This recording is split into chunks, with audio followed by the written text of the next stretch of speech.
he wanted to be outside. It was too cold, so I let him go outside and sat and watched him. We got a lot hanging out there.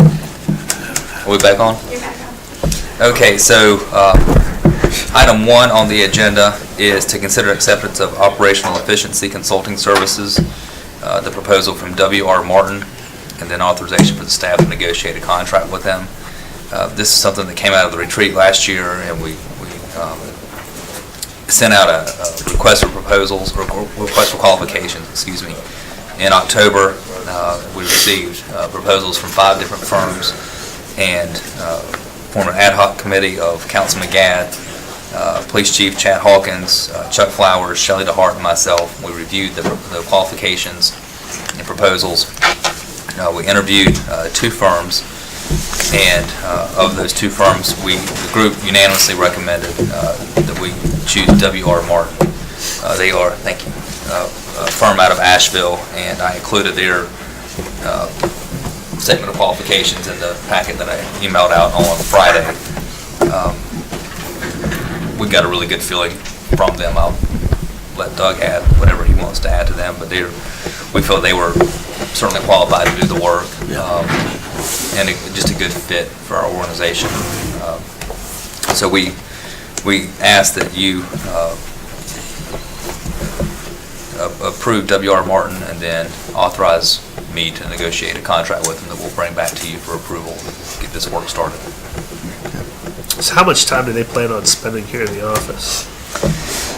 The process itself will be about 6 months, and so they will send staff here to meet with both department heads and supervisors, and also live workers to get a good idea of what our processes are and what our operations really are. Do they specialize in government work, or Yeah. is that what we were trying to do? They have the team that they presented to us has good experience both in public and private sector, and particularly with finance. I'd like to, Councilman Gadd, could you tell us why you're in favor of them? I think you probably Yeah. are thorough with it. Yeah, both had very talented team of people. The other group had very high self-esteem about what they did in their respective careers working for cities and things like that. And so with them, we listened to them brag for about an hour and a half. And the other team was more interested in asking questions and having a dialogue about, what we need as a city, what we want to come out of the study. And I think fit the group out of Asheville is a far better fit for, I think, what we're looking for and what we need at this time. So I think they're going to come in and ask questions, not tell us, what we should be doing based on what they did in a town in Seattle or in wherever, Virginia. So you feel pretty good about it. If you'll make the motion, I'll second it. Yeah, I make a motion that we accept the proposal from W.R. Keller. Got a motion and a second. All in favor, say aye. Aye. Okay, motion carries. Thank you. So I'll negotiate with them and bring back a contract for your approval. Thank you. The next item is an update on some front setback issues in the Conservancy neighborhood down at McLean. I know this much of it, so I'll turn it over to Parks and Shelley. This is a case that went to the Board of Adjustments, I think in June or July of last year. Sent you the reports from the Board of Adjustment for variance for some front setback encroachments, and those variances were denied. And so we have been working with the homeowners and builder ever since then to try to come up with a solution to this problem that doesn't have easy solutions. So we'll just continue our theme of Fun night. fun stuff to discuss. This is complicated, it really is. It gets gotten way out overcomplicated. And the various moving parts here is council's really not involved in any board of adjustment action. They work independently, and they operate independently. You appoint them, but that's it. But this is expanded to issues beyond the board of adjustment now. And I'm going to go through that, we will in a minute. But I think we're just here to sort of talk through the direction we need to try to think about, and here again, getting rid of this mess. You remember the Conservancy got approved originally with a 30-foot setback, I think. And they came back and asked for relief for 22. And that was a split vote. So they've been, and basically, I think the message was, with a split vote, don't come back, Yes, sir. okay? I think that was said. Yeah, and I called it out on it, that's what I Okay. called it, yeah. Now, here's the difference. Well, before I get to the practical difference, why are we even in the setback business? So let's think about, let's go back and sort of see what happens when somebody comes to plan. And so y'all understand how this might have developed. And our process, as Shelley says, has been evolving and has now got some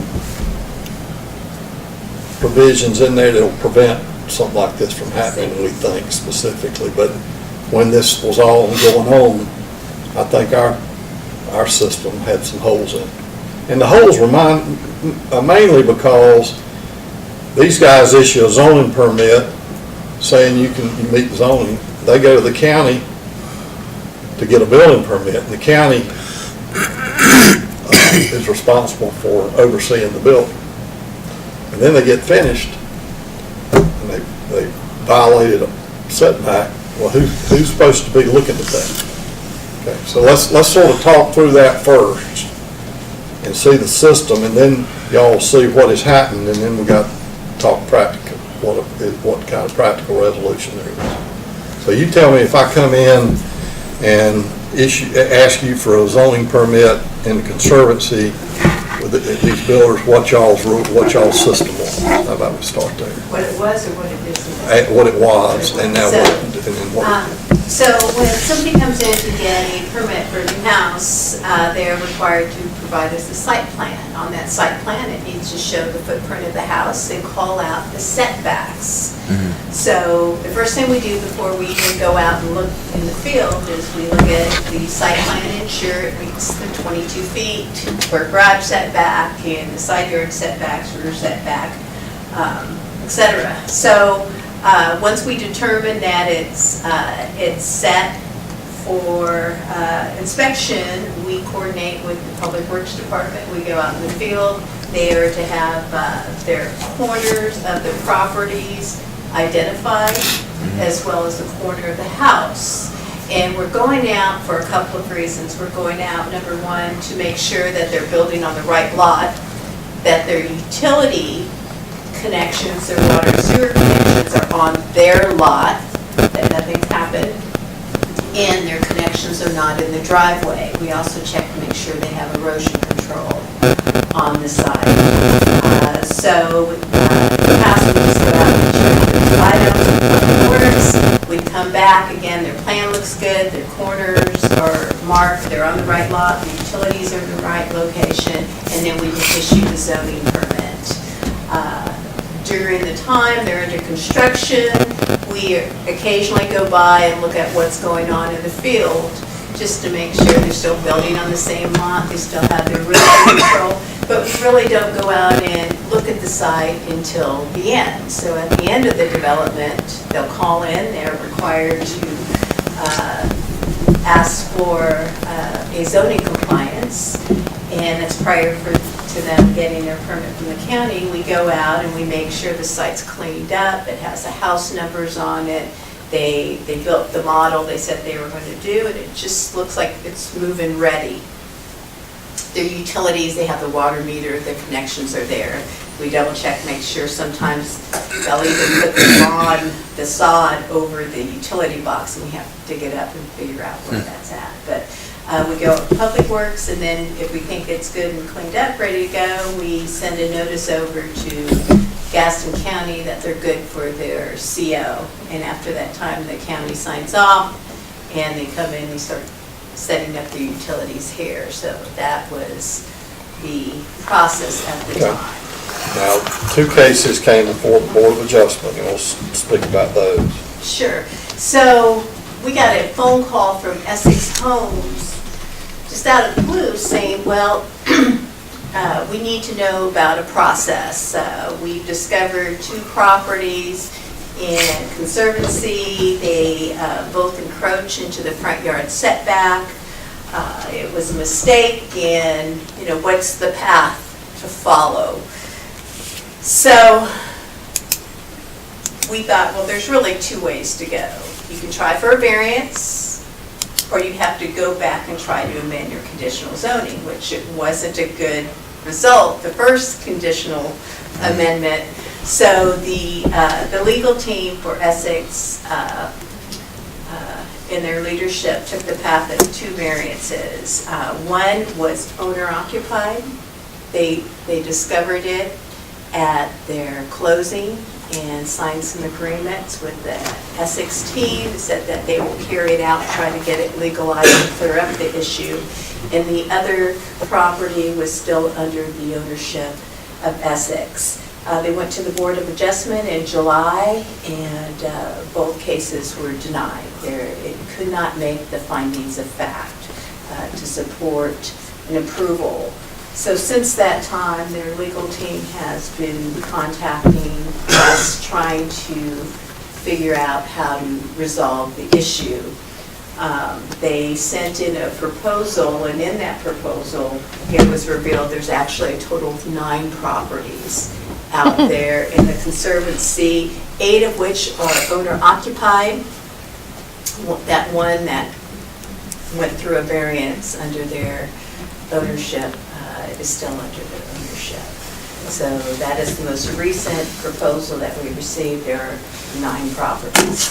Was this the same company building prior when we had, was it Scott came and we thought not to come back again because they needed to do a better Yeah. job, or is it a different company building? In other words, I'm wondering, I want to know that because I want to know if they are playing us, because it almost I feels think like what that. happened is when they came before, they had just started with the builders. Is that, Yeah, they were weren't just deep starting, it was into really the developer The that developer came did. back. The developer Yeah. had identified 2 different So, builders and in there, but. there's 2 versions of Yeah. this screw up. One is that it's a surveying company that made the error, and the other is that they have, on these model homes, there's like if you choose this one, like the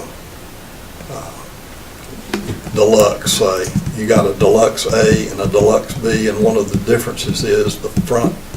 An extended garage. Extended garage. Extended garage. And So so- what they showed on the surveys that got turned into us, for each one of these homes is, say, Model A, their typical model. And what got built in the field was Model B, that Some had of their them. extended, that's part of the story, so, So during, after the Board of Adjustment hearing, Alec wrote a letter, basically telling on the 2 to remove the encroachment, tear it down.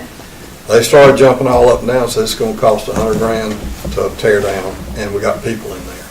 So as it evolved, I think Shelley in their conversation said, are you sure it's just these 2? And they went back and checked, and now they have 9.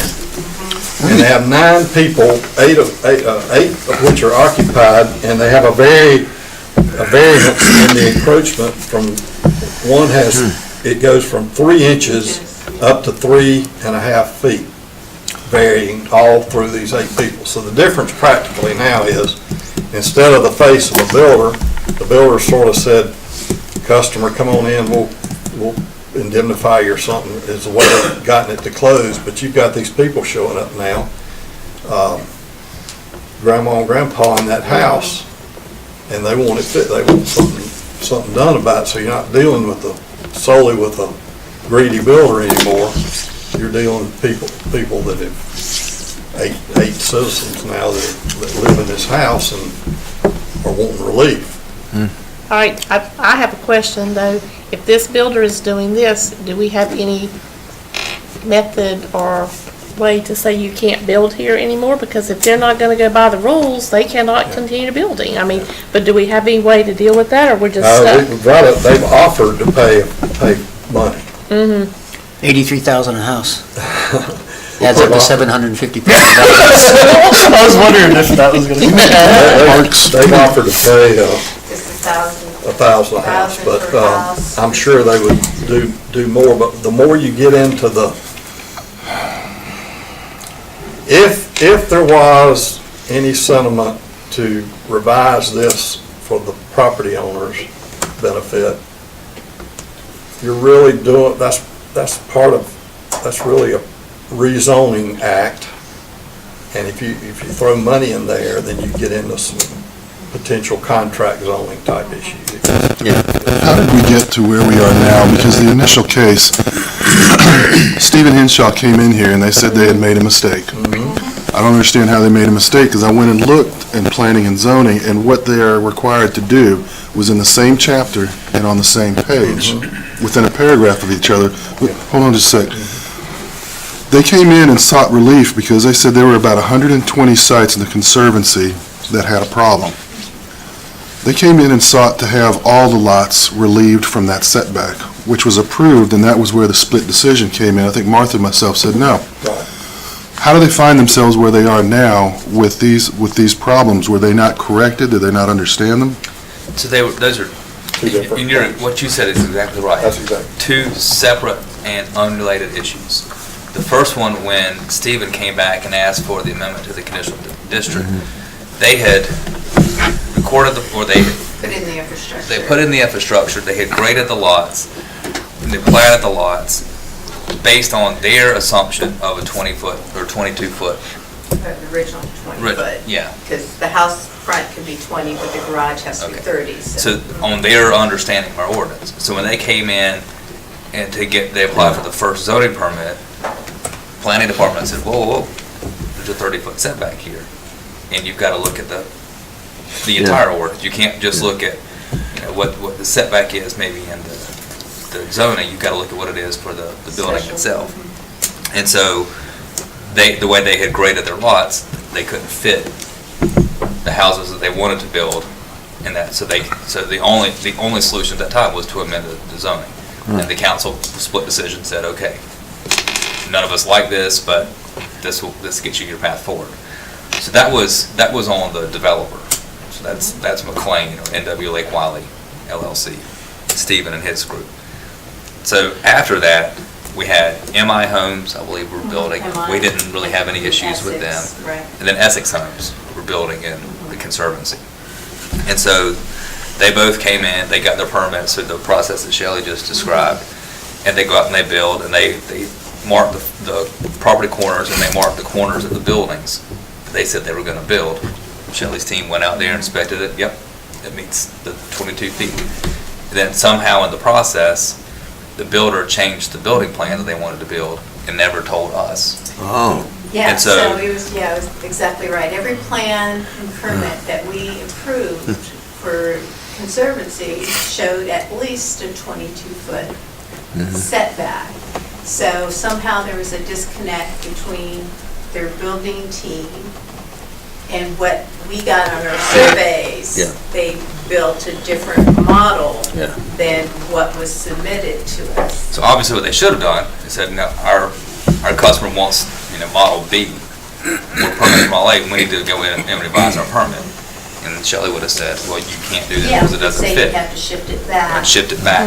So we had the processes in place Yeah. for that. Well, Yeah, but they problem- said it was confusion somehow between their builder and surveyor. No, they just can't They measure. were pointing at each other And so, on how it got built. so what we do now is we require the as-built survey. Yes, Oh. we require require, and it hasn't been fully implemented, but we've already talked to the county about it. We're implementing a foundation survey. So before they go vertical, they have to turn in a survey to us. The county will not move forward on their inspections until they have a sign off by us that we've approved the foundation survey. So the board- That way, it can't happen. They may make a mistake, but we'll catch it before they go vertical. So in these 9 cases, they sought relief from the Board of Adjustment Only 2. on 2, We were okay? only aware of 2 originally, and we kept asking them after the meeting, after the variance meeting. I was talking to the corporate guys going, are you sure? It sounds like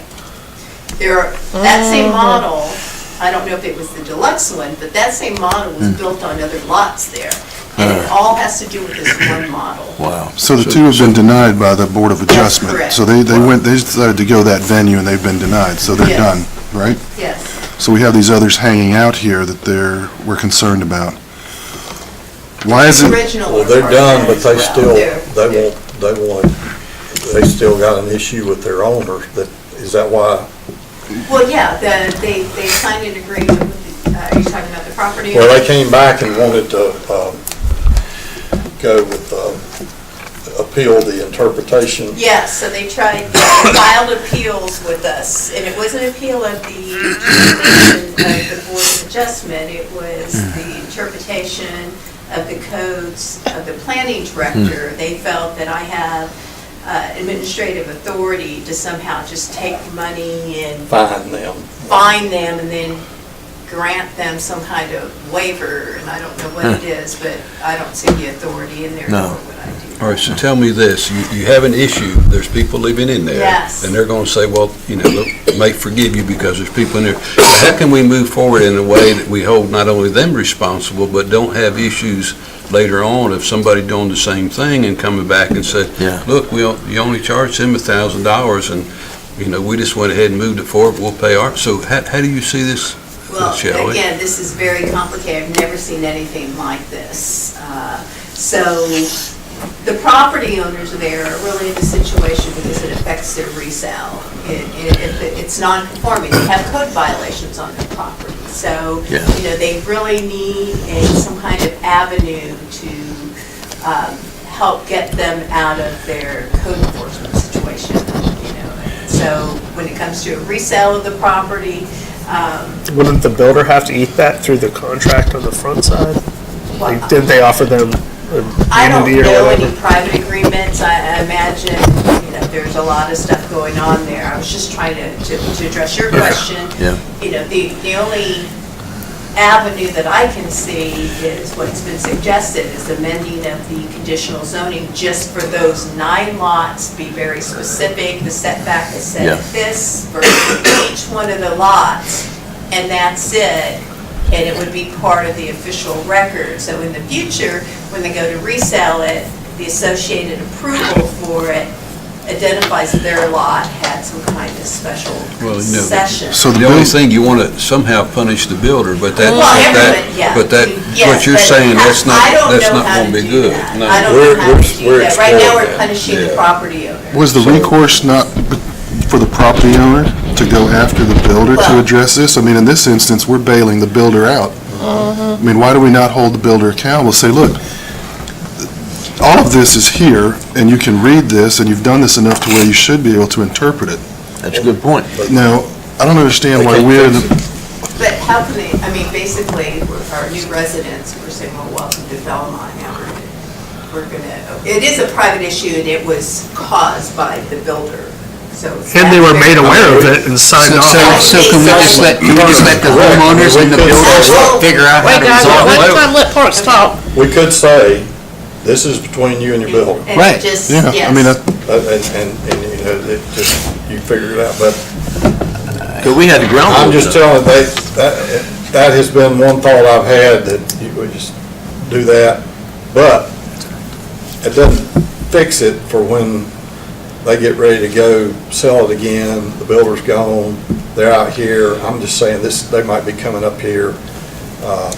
they should get together, all of them, and file a suit against the builder, class action. I mean, We have bent over forwards and backwards to accommodate these guys in multiple cases.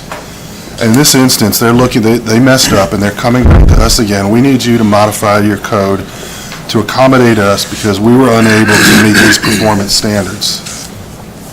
I mean, they're professionals. They need to know how to read and interpret the ordinances. I mean, that's my take on it. It's just, I agree. I think it opens up a hole that we'll never be able to stand up against again, ever. And I hate that this is the case, but So we wanted to bring this to you to let you, number one, let you be aware that Yep. this is bigger than what we thought, 6 months ago. And two, I don't know what these. We don't these have a folks- recommendation. These folks may be Yeah. coming to you and asking for help, so we wanted to give you the background on it. Yeah, But- so if we're looking at a violation, the remedy of the violation is you remove the front 3 inches up to 40 inches of your house. So that, that's That's the- towing the line and being hard with them, and this, you made a mistake, this is your So remedy. just tear your house down and Right, move so tear the back. house, So it's tear not part the of the, front of the house, it's the It's the house, not the garage. the front of the house, The front wall. garage encroaches over the front setback. But it's not the front of the house, it's the garage encroachment. Yeah, but the So garages are. so what would in have to front be of the done? Would house. they have to tear off the front of the garage then and bump it back? Okay. Now, if they proceed on the planning office has basically said you need to comply with the ordinance. And if they appeal that to court, then we'll fight about this and it'll come down to whether or not they're going to argue that, hey, this is not a substantial infraction and it's unfair to have them tear their house down. And that's, I don't know if it'll go that direction or not, that they've threatened that, and if you as a group say, if that happens, fine, but at this point, we're just saying this is a private matter between builder and property owner. If that's your instruction, then that's fine. So if they go that way, he would pay court costs. We would, on our end. yeah, but But if, with, That bridge when we get there. yeah, if we back down on this, then it'll just be wide open going forward. that's fine. So, I don't know, I feel The like, purpose of tonight was really just to get y'all up to speed. Yeah. This problem is out here, it is expanded from what we originally thought it was. Everybody's sort of border adjustment lawyers, everybody's scratching their head. There's no, what's a good, how do you fix this? Well, you'd like to think you're dealing with competent builders, but that makes it sound like we're not, and that's unfortunate. And I don't mind a bit what y'all said about saying this is, Private. but as a practical matter, if the 9 said, we don't want to sue the builder, we want y'all to give us some relief, then I'm just telling you that's a potential that they come before you and ask that. I don't know if they will or not, but nobody's said anything like that, but I didn't want y'all to be caught completely unaware. So the two options basically that we have as a council is holding the builder's feet to the fire and having them responsible for their mess up, or applying for a variance just in this one special exception. Well, it would be applying for, basically what's variance. essentially is a rezoning, Yeah. to amend the Yeah. conditional zoning for the front setback on these non-specific lots. Okay, but at least you're saying from here on out, because of the as-built and the survey, we're not gonna run into it again. Yes, and Yes. Okay. even before that, Yeah. after these cases, we measure Yeah. every single house Yeah. before and after and during. Well, just when I go to school tomorrow and talk about this as a math problem. You've actually gotten the county to work with you now. on Yes, these. yes, we've been coordinating this with the county, and it took a little coordination to have them stop inspecting until we get proof, and we've come up with something on the site, so. So the issue, I'm sorry, the issue at hand then is can we rationalize within ourselves as far as the punishment of the builder that we really would like to punish? Or can we rationalize that we really want to bail out the property owners so that they can eventually sell their house in the future? So the issue is a Yeah, philosophical it's really- issue then. It's really tough, at the variance case, it's really tough sitting there, and the board made the correct decision. Yes, they did. Based on the findings, but it was very tough looking at this elderly couple that has relocated to the retirement home here in Conservancy, and, you know, watching the decision and then sitting there saying, okay, so they're gonna tear off the front of. They can't get the garage in the car? Yeah, I mean, they so- can't get across the garage? Yeah, and we had another property owner at that meeting who kept coming back later and saying, no, I think there's a problem at my house, and, you know, it's Yeah. like, and I had to keep telling him, you need to go back and talk to Essex. You need to get it 3 worked feet and out a with couple inches. Essex, and I think that's when they started going back and they determined there was 9 more. Can we do anything to additional. ban them from developing in there? That's what I'm I asked. unaware of a process. Oh. Yeah, that's what I asked. I'm unaware of a At process. this point, I think it's an issue between the property owner and the builder. That's I where I'm agree. at. I don't disagree with that. We'll go that and And then keep see you what apprised happens, of any change. Because they didn't follow the specs. And they should be responsible for that. I mean, that's what I look It's at. not even that, it's, I mean, you can't create zoning around something that was just built to accommodate to the new build. I mean, the zoning's supposed to be followed in the build, Sure not, it is. this, you know, I the agree. other's supposed to happen first, and Do you feel that's okay, Shelley, to?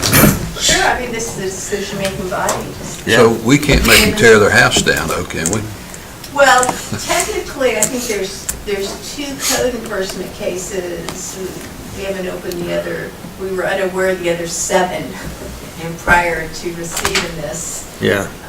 So, there are open code enforcement cases, I guess, and technically, we could fine them, usually apply fines, civil penalties, but it goes to the property owner. It doesn't go Yeah, to yeah. the builder, although the builder owns them, but you could fine them, I'm not sure if it's $50 or $100 a day until they comply. It's set up to, you're supposed to fine them until, to bring around compliance. There's no way to comply unless they tear off. why was there Well- indemnity on like 1 or 2 of them, but not the rest of them when they were going to Well, we close? were just made aware of the other 7. Yeah, I bet you they were aware. That is measured from what, the curb?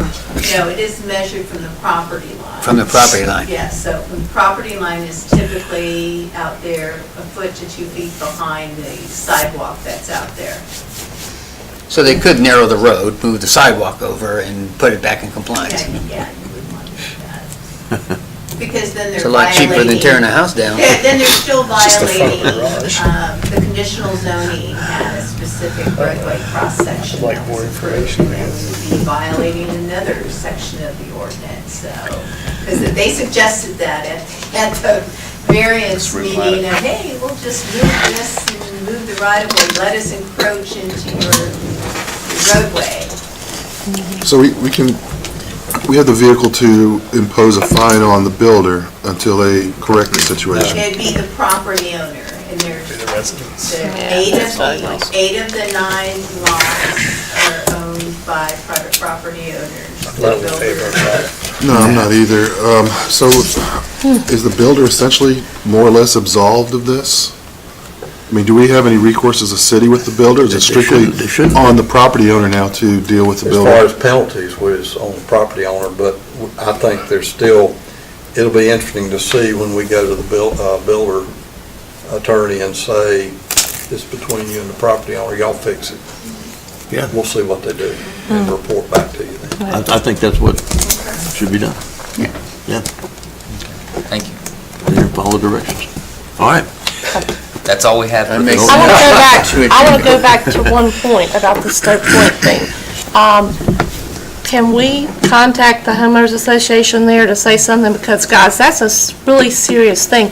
You've got Kathleen Boyce and Lucille Reinhardt walking that area, and I'm thinking, what if Kathleen Boyce and Lucille, one of them had fallen in that it hadn't happened in such a way that somebody knew and stuff? That's a real serious thing. Those people need to be more aware and watching the kids or something. I don't know, but can we contact them and let them know? Because that's a great concern to me. The police department ain't patrolling down there. Mm-hmm. They don't have enough staff. Give them Oh, yeah. I'm gonna find everybody. Yes, if Yeah, we can please certainly do that. contact them, because that's pretty serious. Yeah. Good answer. That's funny. All Thank right. you. So that's all we have tonight. So Do we have a motion to adjourn? I make a motion, we adjourn. I'll second. Got a motion and a second. All in favor, say aye. Aye. Meeting's adjourned. thank you. Sorry for all the uplifting news. Oh, yes, thank you so much. Great night, It's like huh? the fire department, but that city really doesn't need more pieces.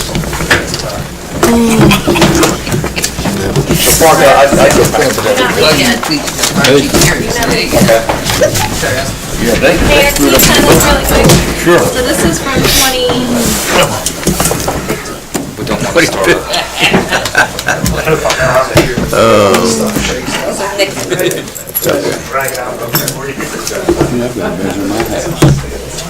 So you Well, can you're call all right, Zach. Ron, your grandfather is okay. thank you. No, I gotta go, I have to tutor a student. You think if these builders came in, they would pay attention to what they're supposed to do on that. Zach is still there. But they should be responsible. Surprised at how badly You know, I'm gonna tell you what, the Clemson defense.